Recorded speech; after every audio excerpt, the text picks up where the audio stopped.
আমাদের কলকাতায় এখন মারাত্মক গরম চলছে। এই গরমে আমাদের মানুষের যেরকম দুর্বিষহ অবস্থা, সেই রকম আমাদের পাখিরালয়ের পাখিগুলোরও খুব নাজেহাল অবস্থা।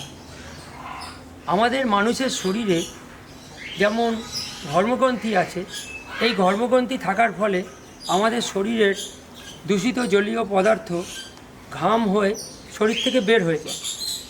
কিন্তু পাখির শরীরে কোনো ঘর্মগ্রন্থি নেই, আর পাখির সমস্ত শরীর পালকে ঢাকা থাকে। তার ফলে পাখির শরীরের অতিরিক্ত তাপ ঘাম হয়ে পাখির শরীর থেকে বেরোতে পারে না। তাই পাখিরা শরীরের অতিরিক্ত তাপ মুখ দিয়ে নির্গমন করে, আর পাখিগুলো এই গরমে খুব ক্লান্ত হয়ে পড়েছে। এই অবস্থায় আমাদের পাখিগুলোকে সুস্থ স্বাভাবিক রাখার জন্য প্রতি বছরের ন্যায় ইলেকট্রোকেয়ার প্লাস পাউডার আমি প্রত্যেক দিন সকালের দিকে পানীয় জলের সঙ্গে মিশিয়ে পাখিগুলোকে দিয়ে থাকি। আমি আমাদের এখানকার ভেটেরিনারি মেডিসিন শপ থেকে এই 1 কিলো ওজনের ইলেকট্রোকেয়ার প্লাস পাউডারের প্যাকেটটা নিয়ে এসেছি।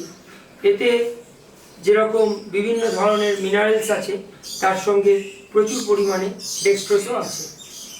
আমি এই ইলেকট্রোকেয়ার পাউডার 1 লিটার জলে 1 চামচ হিসেবে মিশিয়ে পাখিকে দেব।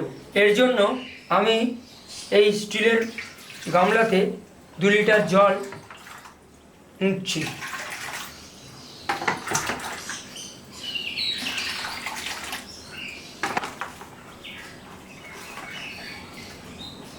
এই 2 লিটার জলের মধ্যে আমি 2 চামচ ইলেকট্রোকেয়ার পাউডার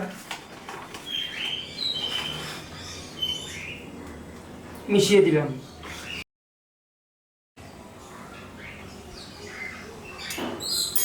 আমি এইবার এই জলটা পাখির জলের বাটিতে দিয়ে এই জলটা আমি এবার আমার পাখিরালয়ের সমস্ত পাখিকে এক এক করে দিয়ে দেব। এই ইলেকট্রোকেয়ার পাউডার মেশানো জল আমি প্রত্যেক দিন পাখিকে দেওয়ার ফলে পাখিগুলো আমার খুব সুস্থ আর চনমনে থাকে।